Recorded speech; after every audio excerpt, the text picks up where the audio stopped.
ఉత్తరప్రదేశ్లో ఒక చిన్న షాప్ కీపర్‌కి ఐటీ డిపార్ట్‌మెంట్ 141 కోట్ల పన్ను నోటీస్ పంపింది. అయితే అంత బిజినెస్ జరిగినట్లు అతనికి కూడా తెలియదు.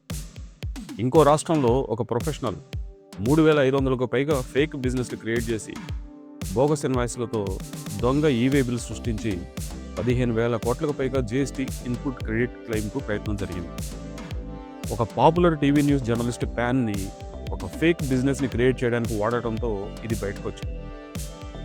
ఒక ప్రొఫెషనల్ 17 సంవత్సరాలుగా ఒకరి ప్యాన్కు బదులు మరొకరి ప్యాన్ వాడుతూ రిటర్న్ ఫైల్ చేయడం వలన దాదాపు 41.52 కోట్ల పన్ను నోటీస్ అందుకోవాల్సి వచ్చింది అవతల వ్యక్తి. అయితే ఇవన్నీ ఇంకా ఎన్నో ప్యాన్ బేస్ చేసుకుని జరుగుతున్న ఫ్రాడ్స్. ప్యాన్ అనేది ప్రతి ఒక్కరికి ఫైనాన్షియల్ స్పైన్ లాంటిది. ఇండియాలో ప్రతిదీ ట్యాక్స్ ఫైలింగ్స్ కావచ్చు, business registrations, banking operations, digital signatures, property transactions, ఇలా ఎన్నో రకాల వ్యవహారాలకు అనుసంధానించబడింది ప్యాన్. ఒక రకంగా ఇది యూనివర్సల్ ఫైనాన్షియల్ సర్వేలెన్స్ థ్రెడ్. మన దేశంలో ప్రతి పెద్ద రెగ్యులేటర్ ప్యాన్తో లింక్ అయిన ప్రతి డేటాను యాక్సెస్ కలిగి ఉంది. దాంతో పన్ను ఎగవేతలు, ఫ్రాడ్లు, నాన్ ఫైలింగ్లు నిరంతరం ట్రాక్ చేస్తున్నారు.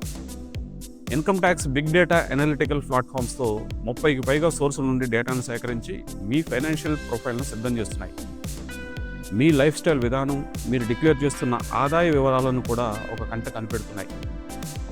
మన బ్యాంకులు లార్జ్ క్యాష్ ట్రాన్సాక్షన్ రిపోర్టులన్నీ ఫైనాన్షియల్ ఇంటెలిజెన్స్ యూనిట్లను చేరవేస్తున్నాయి. అన్యూజువల్ ప్యాటర్న్స్ ఏమైనా కనిపించినప్పుడు ఎస్టీఆర్స్, సస్పీషియస్ ట్రాన్సాక్షన్ రిపోర్ట్లను కూడా ఫైల్ చేస్తున్నాయి. క్రాస్ బ్యాంక్ లోన్ రెఫరెన్స్లతో మీ టోటల్ డెట్ ఎక్స్పోజర్ని గమనిస్తున్నాయి. సెబీ ఇన్సైడర్ ట్రేడింగ్ని, సర్క్యులర్ ట్రేడింగ్ని, బినామీ షేర్ హోల్డర్ని ట్రాక్ చేయడానికి తన సర్వైలెన్స్ సిస్టమ్స్కి ప్యాన్ డేటాను ఫీడ్ చేస్తుంది. జిఎస్టీ ఏఐ టూల్స్ ఫేక్ ఇన్వాయిస్లు పనిపెట్టే పనిలో ఉన్నాయి. పొరపాటున మీ ప్యాన్ కనుక సస్పీషియస్ చైన్లో అపియర్ అయితే మీరు ఫ్లాగ్ అవుతారు. ప్రతి కంపెనీ డైరెక్టర్ డిన్ ప్యాన్తో లింక్ అయి ఉంది. కార్పొరేట్ ఫ్రాడ్లను పట్టుకోవడానికి SFIO, serious fraud investigation office ఈ సమాచారాన్ని వాడుతుంది. ఫేక్ కంపెనీ రిజిస్ట్రేషన్లు, ఐటీఆర్ మ్యానిపులేషన్లు, జిఎస్టీ స్కామ్స్, ఇలా ఎన్నో దొంగిలించబడ్డ ప్యాన్లతోనే జరుగుతున్నట్లు రిపోర్టులు చెబుతున్న వాస్తవం. అందుకే అవసరమైతే తప్ప మీ ప్యాన్ వివరాలు వెల్లడి చేయకండి. తప్పనిసరి పరిస్థితుల్లో ప్యాన్ వివరాలు పొందుపరిచేటప్పుడు మీ ప్యాన్ కాపీ మీద అది ఎందుకు ఇవ్వవలసి వస్తుందో స్పష్టంగా రాయండి.